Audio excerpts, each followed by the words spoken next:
The first time I met Euronymous was in Ski, outside of Oslo, south of Oslo. Harald of Immortal and me decided to drive from Bergen to Oslo and visit him, and we did. We came to Ski, let's call it that. That's the correct Norse pronunciation. We came to Ski, and it turned out that Harald, who was the one corresponding with Euronymous, hadn't brought his address. So we had no idea where he lived. And we decided to just ask someone in the street, you know, do you know some guys who look like this and that? And so we saw some middle-aged women, and we asked them, do you know where Oystein Aarseth lives? He, you know, had black hair, metal guy. And to our big surprise, they knew. And one of them asked us to follow her in her car. And we thought that, well, that was lucky, you know, maybe he just lives, you know, up the street or something, because why else would she know who he was? And she drove for at least 10 minutes. And we followed her, and finally she stopped, and she pointed to an old farm building, and she said, up there. And we thought that, well, okay. And before we had the time even to say thank you, she just sped off. So we drove the last kilometer or so up to the house and knocked on the door. And out came Euronymous. And he was friendly and kind and invited us in. He knew Harald. And we were invited to stay there for a few days. And during our stay we talked, and he was a nice guy. But Parolin, you know, Dead, he was also living there, and he just stayed in his room most of the time. He didn't want to talk to Euronymous, or at first we thought that he didn't want to talk to us, but after a while we realized that he didn't want to talk to Euronymous, because when Euronymous was there, he stayed in his room. But if Euronymous left, then he came out, which was rather weird. He also came out when there was food. And they had a setup there for mayhem. They had a big room where they were supposed to rehearse for mayhem. Drum kit, guitars, everything. It was a real ideal situation for a band. They had their own house, no neighbors, and they could rehearse. But Hallhammer had moved from the house. He didn't want to stay there. And Jörn, the Stubber, the drummer, necro butcher, according to Euronymous, he was just smoking hashish and staying with his girlfriend. And we understood that something was amiss here. He was talking down necro butcher, and when we asked about Hellhammer, he also talked him down. He told that he had moved to Oslo to screw sluts. That's his words. That was his main priority. He would rather go around in the you know, pubs in Oslo and pick up sluts to screw them than stay with Mayhem and rehearse with them. So got this impression that something was not working very well. Later on, as I mentioned in my last video, Euronymous was rather useless when it comes to transportation. So when we came with the car, he used that opportunity, and we drove him to Jörn Stubberud, Necro Butcher. We drove him to Hallhammer, and we drove him all over the place. And The good side of it was, of course, that we got to meet some cool guys, and then the next day, I think maybe he invited them, or maybe they came by their own will, I don't remember, but Ivar and the vocalist, I don't remember his name, of Dark Throne showed up.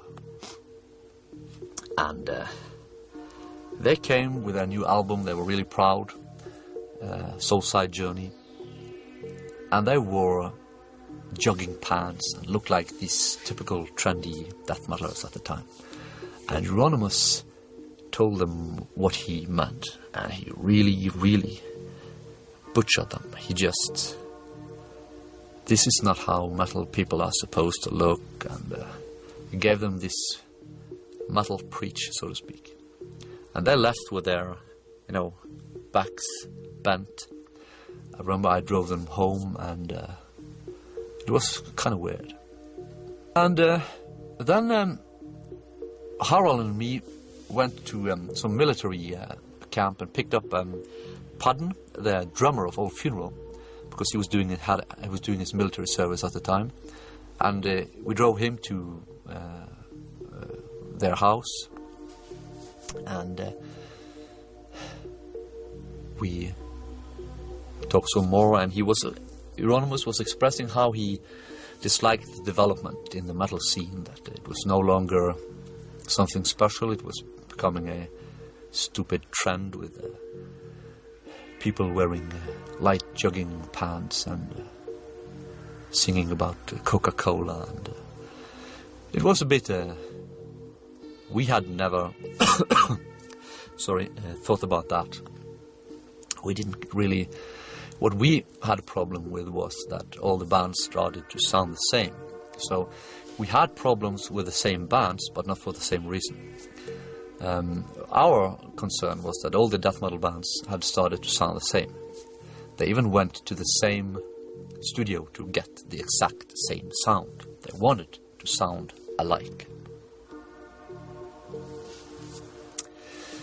But we agreed that there was something wrong with them, so to speak. We didn't like them. So we found a common ground there. And as you know, after 3 days, fish and guests start to stink. So we left.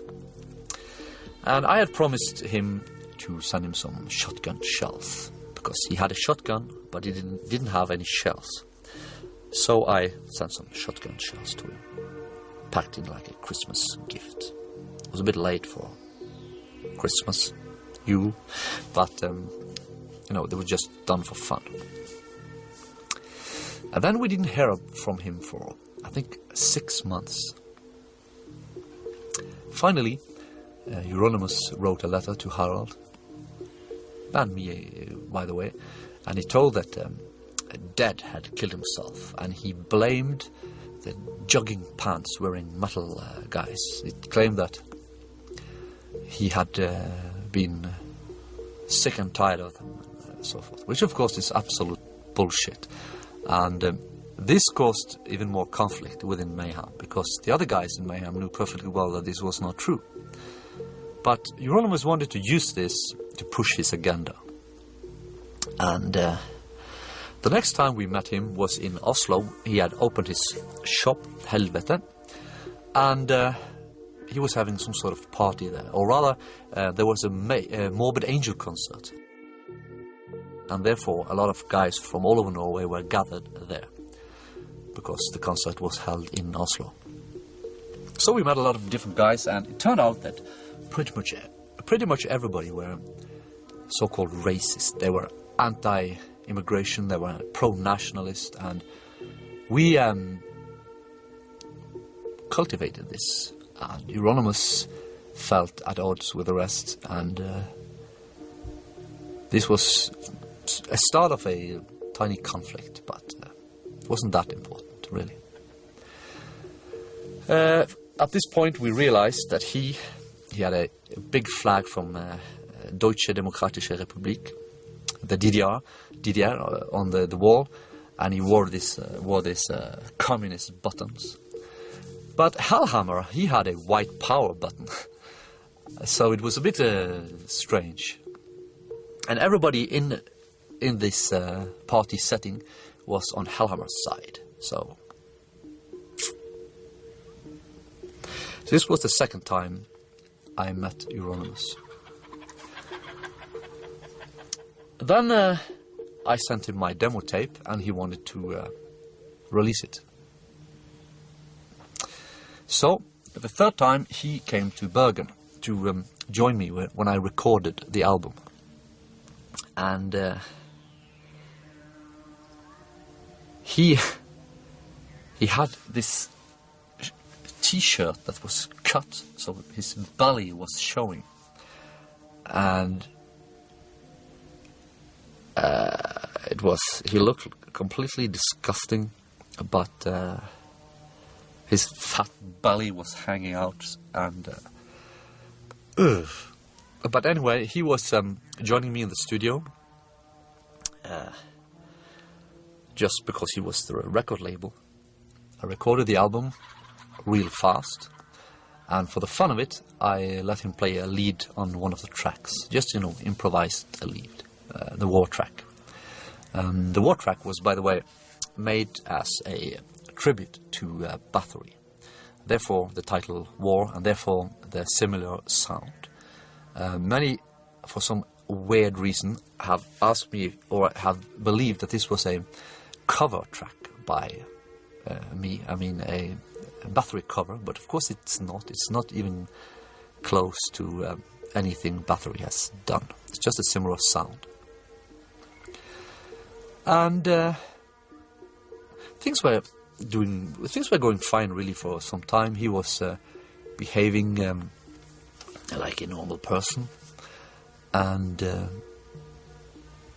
conflict didn't really start until we had published or released the album, and it sold out real quick, but he failed to print more albums because of his shop. It was a big black hole, a financial black hole. It sucked all the money out, and then he didn't have the money to print the album again.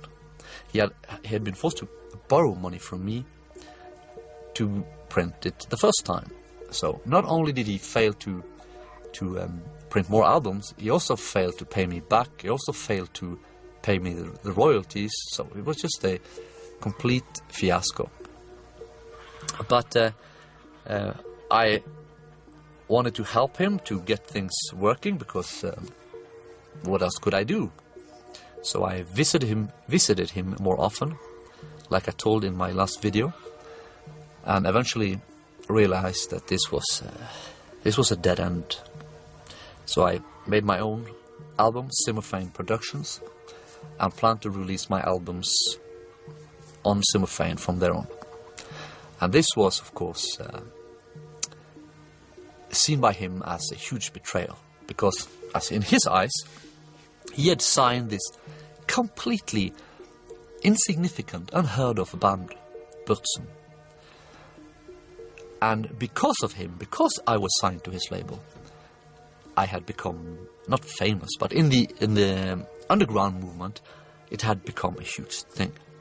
Because Darkthrone released A Blaze in the Northern Sky in February 1992, and Burzum came with the debut album in March, 1 month later. But from March until September, no other album was released in this genre. So this was the only band he promoted. It was released on his record company, and it was supposed to be, this is how it's supposed to sound. He was, promoting it that way. This was protests against death metal. So he had invested a lot of energy and prestige in this project, and now I was abandoning him, he felt. And of course I was. He was a complete failure as a record company. But he saw it as a betrayal. And that's when the conflict started. And then after I had done this media stunt that I talked about in my other video, and I was released, my record company was in ruin because the police had just taken everything and messed up everything. So I agreed to hand him all the orders and let him release the album.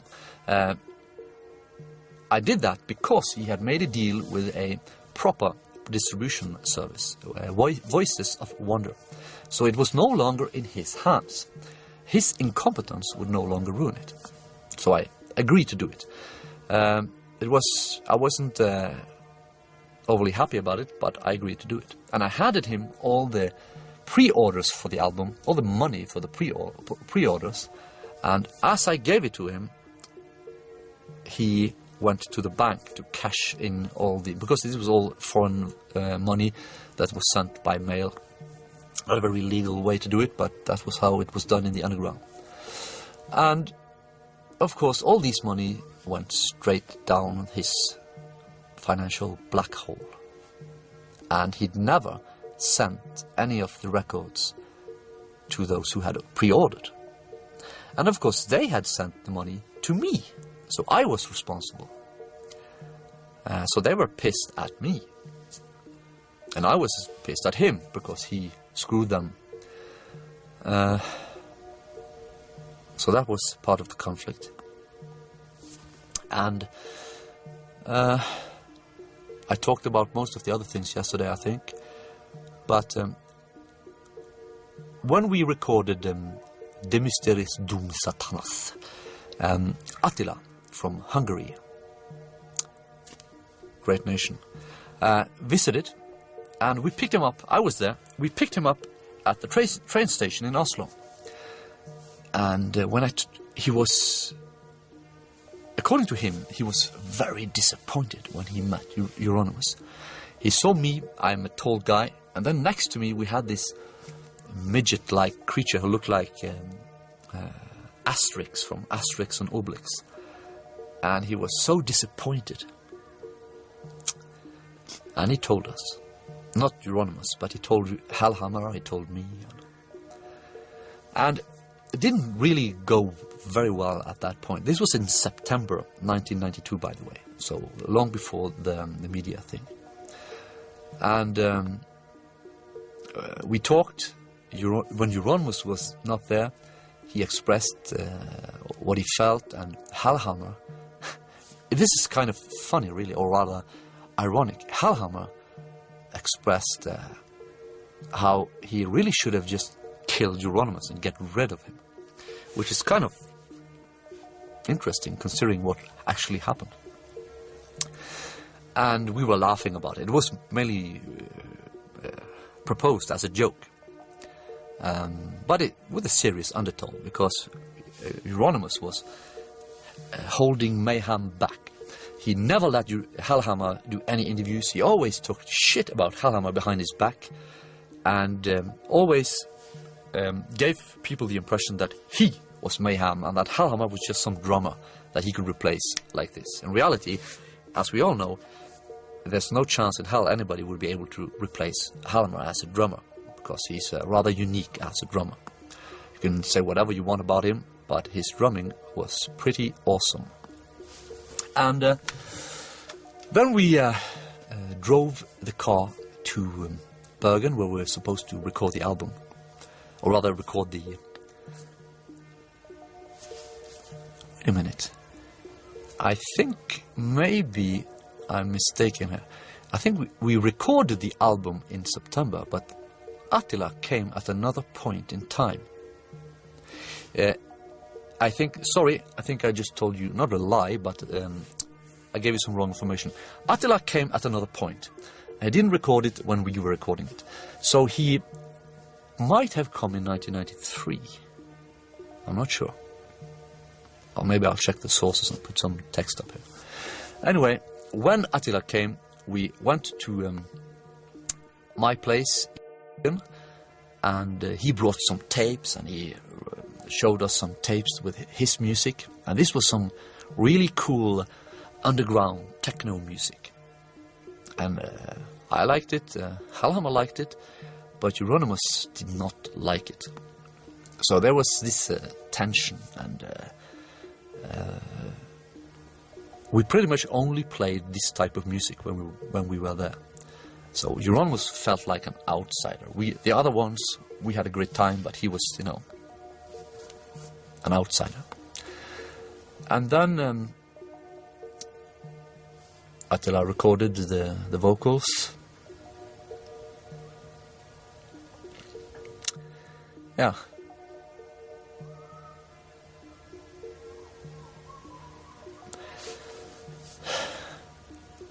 Sorry, I don't really remember the order of things here. What happened first and second.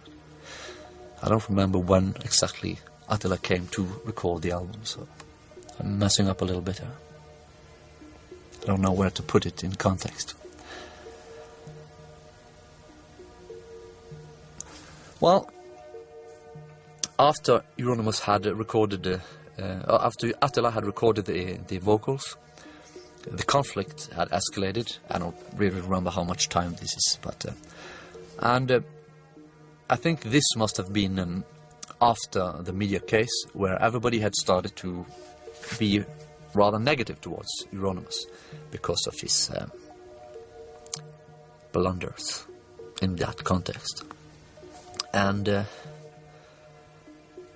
Euronymous was struggling. He wanted to finish the Mayhem album, but nobody in Bergen wanted to have him stay at their place. Which kind of shows how unpopular he was. He called Harald, he called me, and we didn't want him to stay at our place because of we no longer really liked him.